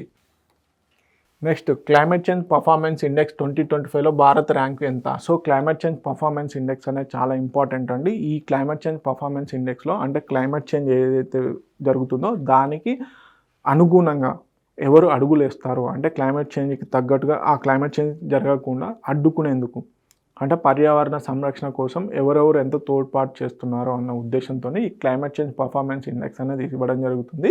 సో దానిలో ఇండియా ర్యాంక్ ఎంత అంటున్నారు? Option A 10, option B 11, option C 8th rank, option 12 వచ్చేసి 12th ర్యాంక్ అంటున్నారు. ఆప్షన్ డి వచ్చేసి ఓకే ఎన్నో rank? Option A is the correct answer. Climate change performance ఇండెక్స్లో మనకి 10th ర్యాంక్ రావడం జరిగింది. ఫస్ట్ 3 ర్యాంక్స్ ఈ క్లైమేట్ చేంజ్ పర్ఫార్మెన్స్ ఇండెక్స్లో ఫస్ట్ 3 ర్యాంక్స్ అనేది ఎవరికి ఇవ్వలేదు. Okay, German Watch, New Climate Institute ఎవరు రిలీజ్ చేస్తారు? German Watch, New Climate Institute and climate action network వాళ్ళు. German Watch, New Climate Institute and climate action network వాళ్ళు ఈ క్లైమేట్ చేంజ్ పర్ఫార్మెన్స్ ఇండెక్స్ను రిలీజ్ చేస్తారు. So మొదటి 3 స్థానాలు ఖాళీగా ఉన్నాయి. ఏ దేశానికి కూడా ఈ మొదటి 3 స్థానాలు ఇవ్వలేదు, ఫస్ట్, సెకండ్, థర్డ్. ఓకే, 4వ స్థానంలో డెన్మార్క్, 5వ స్థానంలో నెదర్లాండ్స్ ఉంది. సో ఈ కంట్రీస్ సరసన భారత్ నిలిచింది. సో అతి తక్కువ పర్ఫార్మెన్స్ చేసినటువంటి కంట్రీ ఏది అంటే ఇరాన్. చివరి ర్యాంక్ వచ్చేసి ఇరాన్కు రావడం జరిగింది. Okay, next global nature conservation index 2024లో భారత ర్యాంకు ఏంటి అని అడుగుతున్నారు. గ్లోబల్ నేచర్ కన్జర్వేషన్ ఇండెక్స్లో 2024. సో ఇది క్లైమేట్ చేంజ్ పర్ఫార్మెన్స్ ఇండెక్స్. నేను అందుకే కన్ఫ్యూజ్ కావద్దని ఎంబడెంబడే పెట్టాను questions. Climate change performance index వేరు, global conservation index 2024 Bharat rank ఏంటి అంటున్నాను. సో చూడండి, ఫస్ట్ ఆప్షన్ వచ్చేసి 100, సెకండ్ ఆప్షన్ వచ్చేసి 160, థర్డ్ ఆప్షన్ వచ్చేసి 176, డి వచ్చే ఫోర్త్ ఆప్షన్ వచ్చేసి 180. ఎంత ర్యాంక్ అండి? 176. ఓకే, గ్లోబల్ నేచర్ కన్జర్వేషన్ ఇండెక్స్లో భారత్ యొక్క ర్యాంకు 176. ఓకే, విడుదల చేసేటువంటి సంస్థలు ఏంటి? Goldman Sonnenfeld school of sustainability and climate change. ఈ సంస్థ ఏది మనకి climate change global nature conservation ఇండెక్స్ని రిలీజ్ చేస్తుంది. సో కొంచెం క్రిటికల్గా ఉంది కాబట్టి ఖచ్చితంగా అడుగుతాడు. Goldman Sonnenfeld school of sustainability and climate change అనే సంస్థ దీన్ని రిలీజ్ చేయడం జరుగుతుంది. సో భారత ర్యాంక్ వచ్చేసి 176. ఉత్తమ దేశాలు ఏంటి? ఫస్ట్ వచ్చేసి లగ్జంబర్గ్, సెకండ్ వచ్చేసి ఎస్తోనేషియా. సో లాస్ట్ ర్యాంక్ వచ్చేసి Kiribati. Okay, global nature conservation index. Okay, next rule of law index. 2024లో భారత ర్యాంకు ఎంత అని అడుగుతున్నాడు. Option A 60, option B 79, option C 80, option D 90. Rule of law index 2024లో భారత్ యొక్క rank 79. Option B is the correct answer. Okay, rule of law ఇండెక్స్లో మనకి 79వ ర్యాంక్ వచ్చింది. సో మొత్తం 142 దేశాలు ఈ ర్యాంకింగ్లో పాల్గొనడం జరిగింది. సో టాప్ దేశాలు ఏంటి అనేది ఇంపార్టెంట్. Denmark, Norway, Finland. అదేవిధంగా ఎవరు రిలీజ్ చేస్తారనేది కూడా ఇంపార్టెంట్. వరల్డ్ జస్టిస్ ప్రాజెక్టు ఏది మనకి ఈ ఇండెక్స్ అనేది ఇవ్వడం జరుగుతుంది. ఓకే, వరల్డ్ జస్టిస్ ప్రాజెక్ట్ వారు ఈ ఇండెక్స్ ఇస్తారు. సో 79వ ర్యాంక్ రావడం జరిగింది. సో మొత్తం 8 సూచీలను మనకి బేస్ చేసుకొని ఈ ర్యాంకింగ్స్ అనేవి ఇవ్వడం జరుగుతుంది. ఏంటి? Limitations on government powers, lack of corruption, transparency in government, protection of fundamental rights, maintenance of order and security, enforcement and regulation, civil justice system, criminal justice system. ఈ 8 పారామీటర్స్ని బేస్ చేసుకొని మనకి ఈ ఇండెక్స్ అనేది ఇవ్వడం జరుగుతుంది. Okay, this is all about rule of law index. So Telugu medium students, ఇక్కడ మీరు ఏదైతే పారామీటర్స్ ఉన్నాయో వాటిని కూడా చూడండి. ఇండియాకు వచ్చేసి 79వ ర్యాంక్ రావడం జరిగింది. ఓకే, నెక్స్ట్ వచ్చేసి QS ఆసియా ర్యాంకింగ్స్లో 2020లో భారతదేశంలో అత్యున్నత ర్యాంక్ పొందిన విశ్వవిద్యాలయం ఏది? QS ఆసియా ర్యాంకింగ్స్ అని ప్రతి సంవత్సరం కూడా ఆయా యూనివర్సిటీస్కు సంబంధించి ఆసియా ఖండంలో ఉన్నటువంటి యూనివర్సిటీస్ పర్ఫార్మెన్స్ని బేస్ చేసుకుని ర్యాంకింగ్స్ అనేది ఇవ్వడం జరుగుతుంది. ఆ ర్యాంకింగ్స్లో ఇండియా నుంచి టాప్ యూనివర్సిటీ ఏది అంటున్నారు? ఫస్ట్ ఆప్షన్ వచ్చేసి IIT ఢిల్లీ, సెకండ్ ఆప్షన్ వచ్చేసి IIT బొంబాయి, థర్డ్ ఆప్షన్ వచ్చేసి IIT మద్రాస్, ఫోర్త్ ఆప్షన్ వచ్చేసి Indian Institute of Sciences Bengaluru అంటున్నారు. So option A is the correct answer. IIT Delhi India నుంచి టాప్ పర్ఫార్మర్గా ఉండడం జరిగింది QS ఆసియా ర్యాంకింగ్స్లో 2025లో. సో భారతదేశం నుంచి ఇండియా వచ్చేసి ఢిల్లీ, ఏదైతే IIT ఢిల్లీ ఉందో దానికి 44వ ర్యాంక్ వచ్చింది ఓవరాల్ ఆసియాలో. ఓకే, IIT బొంబాయికి 48వ ర్యాంక్ వచ్చింది, IIT మద్రాస్కి వచ్చేసి 56వ ర్యాంక్ వచ్చింది. టాప్ యూనివర్సిటీస్ ఏంటి? QS ఆసియా ర్యాంకింగ్స్లలో పెకింగ్ యూనివర్సిటీ ఏదైతే ఉందో ఇది చైనాకి సంబంధించిన యూనివర్సిటీ, దీనికి రావడం జరిగింది. ద యూనివర్సిటీ ఆఫ్ హాంకాంగ్కి సెకండ్ ప్లేస్ రావడం జరిగింది. ఇండియా నుంచి IIT ఢిల్లీ ఫస్ట్ ప్లేస్లో ఉంది, IIT బొంబాయి వచ్చేసి సెకండ్ ప్లేస్లో ఉంది, IIT మద్రాస్ వచ్చేసి థర్డ్ ప్లేస్లో ఉండడం జరిగింది. కానీ ఆసియా ర్యాంకింగ్స్ వేరండి. సో చూడండి. Okay, next AI preparedness index 2024లో భారత్ ర్యాంకు ఎంత అని అడుగుతున్నాడు. ఆర్టిఫిషియల్ ఇంటెలిజెన్స్ ప్రిపేర్నెస్ ఇండెక్స్ 2024లో భారత్ ర్యాంక్ ఎంత? ఫస్ట్ ఆప్షన్ వచ్చేసి 60, సెకండ్ ఆప్షన్ వచ్చేసి 72, థర్డ్ ఆప్షన్ వచ్చేసి 80, ఫోర్త్ ఆప్షన్ వచ్చేసి 90. ఎంత అండి? భారత్ యొక్క ర్యాంక్ వచ్చేసి 72. Option B is the correct answer. Okay, AI preparedness ఇండెక్స్లో భారత్ ర్యాంక్ వచ్చేసి 72. సో దీన్ని ఎవరు? ఇంటర్నేషనల్ మానిటరీ ఫండ్ IMF ఏదైతే ఉందో ఇంటర్నేషనల్ మానిటరీ ఫండ్ ఈ ర్యాంకింగ్ని ఇవ్వడం జరిగింది. ఇండియా యొక్క rank artificial intelligence preparedness index 2024లో ఇండియా యొక్క ర్యాంకు 72. ఫస్ట్ వచ్చేసి సింగపూర్, థర్డ్ వచ్చేసి డెన్మార్క్, ఫోర్త్ ఆప్షన్ వచ్చేసి USA. Singapore first place, second place Denmark, third place వచ్చేసి USA. ఓకే, నెక్స్ట్ ఇస్రో ఏ సంస్థలో ఫీస్ట్ 2025 సాఫ్ట్వేర్ను ఆవిష్కరించింది అని అడుగుతున్నారు. ఫస్ట్ ఆప్షన్ వచ్చేసి IIT హైదరాబాద్, సెకండ్ ఆప్షన్ వచ్చేసి IIT ఢిల్లీ, ఫోర్త్ ఆప్షన్ వచ్చేసి IIT బొంబాయి, థర్డ్ ఆప్షన్ వచ్చేసి IIT బొంబాయి, ఫోర్త్ ఆప్షన్ వచ్చేసి IIT మద్రాస్. ఇస్రో ఏ సంస్థలో ఫీస్ట్ 2025 సాఫ్ట్వేర్ని డెవలప్ చేసింది అని అడుగుతున్నారు. Okay, IIT Hyderabad. First option is the correct answer. Okay, IIT హైదరాబాద్లో ఈ ఫీస్ట్ 2025 అనే సాఫ్ట్వేర్ని డెవలప్ చేయడం జరిగింది. ఓకే, ఫీస్ట్ అంటే finite element analysis of structures. So FEAST abbreviation ఏంటి? Finite element analysis of structures అనే సాఫ్ట్వేర్ని ఇస్రో వారు డెవలప్ చేయడం జరిగింది. ఎవరు బేస్ చేసుకొని? IIT హైదరాబాద్తో కలిసి. ఓకే, ఇస్రో యొక్క విక్రమ్ సారాభాయ్ స్పేస్ సెంటర్లో దీన్ని అభివృద్ధి చేయడం జరిగింది. సో మేజర్గా ఉపయోగించేటువంటి మేజర్ ప్రాజెక్ట్స్ ఏంటంటే గగన్యాన్లో ఈ సాఫ్ట్వేర్ని యూజ్ చేస్తున్నారు. భారతీయ అంతరిక్ష స్థానం ఏదైతే ఉందో దాంట్లో, అదేవిధంగా నూతన తరం రాకెట్ ప్రాజెక్ట్స్లలో న్యూ జనరేషన్ లాంచ్ వెహికల్స్ ఏవైతే ఉన్నాయో వాటిలలో కూడా ఈ ఫీస్ట్ 2025 అనే సాఫ్ట్వేర్ని యూజ్ చేయబోతున్నారు. దీనికి సహకారం అందించినటువంటి సంస్థ IIT Hyderabad. Okay, world sustainable development summit 2025 ఎక్కడ నిర్వహించబడింది మరియు దీని ప్రధాన ఇతివృత్త థీమ్ ఏంటి అని అడుగుతున్నాడు. ఫస్ట్ ఆప్షన్ వచ్చేసి Mumbai, climate action for better economy, second option వచ్చేసి Bengaluru, sustainable energy and innovation, third option వచ్చేసి Kolkata, green growth and global partnership, fourth option వచ్చేసి New Delhi, partnership for accelerating sustainable development and climate solution. So ఇక్కడ ఏ నగరం అనేది ఇచ్చాడు, ఇటు పక్కన థీమ్ ఇచ్చాడు. సో మనకు రెండూ తెలిసి ఉండాలండి. So New Delhi is the correct answer. Option D is the correct answer. World sustainable summit 2025 అనేది మనకు న్యూఢిల్లీలో జరిగింది. థీమ్ వచ్చేసి partnerships for accelerating sustainable development and climate solutions. Okay, ఎక్కడ? ఢిల్లీ. ఎవరు నిర్వహించారు? టాటా ఎనర్జీ రిసోర్స్ ఇన్స్టిట్యూట్ ఏదైతే ఉందో టెరీ వారు నిర్వహించడం జరిగింది. Partnership for accelerating sustainable development and climate solutions అని చెప్పేసి థీమ్ అనమాట. 2070 కల్లా నెట్ జీరో కార్బన్ ఉద్గారాలు అని చెప్పేసి మనము చెప్పడం జరిగింది లక్ష్యం. ఓకే, ఇండియా యొక్క లక్ష్యం. Next Regina dialogue. Okay, Regina dialogue 2025 10వ ఎడిషన్ ఎక్కడ నిర్వహించబడింది మరియు దీని థీమ్ ఏంటి అని అడుగుతున్నాడు. Option A Noida, global harmony and development. Option B Surat, sustainable futures, collaboration and innovation. Option C Mumbai, unity in diversity, a global perspective. Option D New Delhi, Kalachakra, people, peace and planet. So బేసిక్గా మనకి Regina dialogue ఏదైతే ఉందో ఆ రెజీనా డైలాగ్ వచ్చేసి మనకు న్యూఢిల్లీలోని ఈ రెజీనా హిల్స్ అనే ఒక ప్లేస్ అండి. సో అక్కడే జరుగుతుంది. సో మనకు రెజీనా డైలాగ్ ఎప్పుడు జరిగినా న్యూఢిల్లీలోనే జరుగుతుంది. రెజీనా హిల్స్ అనే ఒక ప్లేస్ ఉంటుంది న్యూఢిల్లీలో, అక్కడ మాత్రమే జరుగుతుంది.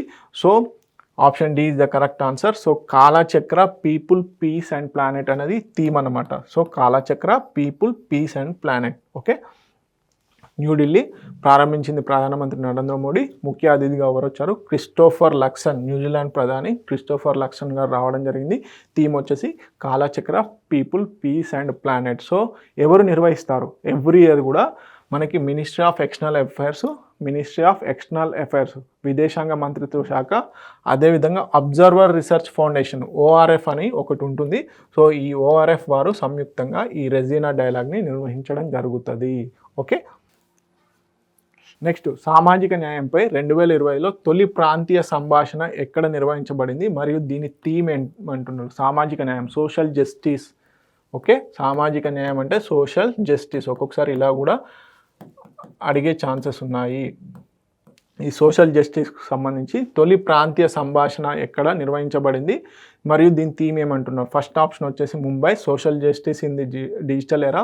ఆప్షన్ బి వచ్చేసి పట్నా, ఎంపవరింగ్ మార్జినలైజ్డ్ కమ్యూనిటీస్ అంటున్నాడు. ఆప్షన్ సి వచ్చేసి New Delhi, responsible business for inclusive and sustainable societies అంటున్నాడు. Option D Surat, equity and employment for all. Okay, ఎక్కడ నిర్వహించిందండి? Option C is the correct answer. Okay, New Delhi, responsible business for inclusive and sustainable societies అనే theme బేస్గా న్యూఢిల్లీలో ఈ social justice పైన 2025లో మనకి summit అనేది జరిగింది. Okay, New Delhi ministry of labour and employment వారు నిర్వహించడం జరిగింది. Responsible business for inclusive and sustainable societies. So ఇవన్నీ important current affairs, top 100 current affairs అనేవి మీకు ప్రొవైడ్ చేయడం జరిగింది 2 పార్ట్లుగా, పార్ట్ 1 అండ్ పార్ట్ 2. సో పార్ట్ 1లో 50 క్వశ్చన్స్, పార్ట్ 2లో 50 క్వశ్చన్స్ అనేవి డిస్కస్ చేయడం జరిగింది MCQ ప్యాటర్న్లో. సో ఇవే కాకుండా థీమ్ బేస్డ్గా కూడా మేము ఇవ్వడానికి మేము రెడీగా ఉన్నాము. సో అతి త్వరలో కూడా అవి కూడా పబ్లిష్ అవుతాయి. Reports and indices, science and technology, environmental, అదేవిధంగా మనకి పర్సన్స్ ఇన్ న్యూస్, ఏమైనా పోర్టల్స్ న్యూస్లో ఉన్నాయా. సో ఈ విధంగా బేస్ చేసుకొని మేము కరెంట్ అఫైర్స్ అనేది థీమ్ బేస్డ్గా గడిచిన 5 నెలల్లో 2025లో, అదేవిధంగా 2024లో ముఖ్యమైనటువంటి కరెంట్ అఫైర్స్ ఏవైతే న్యూస్లో ఉన్నాయో వాటిని కూడా మీకు ఇవ్వడానికి మేము రెడీగా ఉన్నాము. మీరు చేయాల్సిందల్లా ఒకటే, please share this video for all. Thank you so much.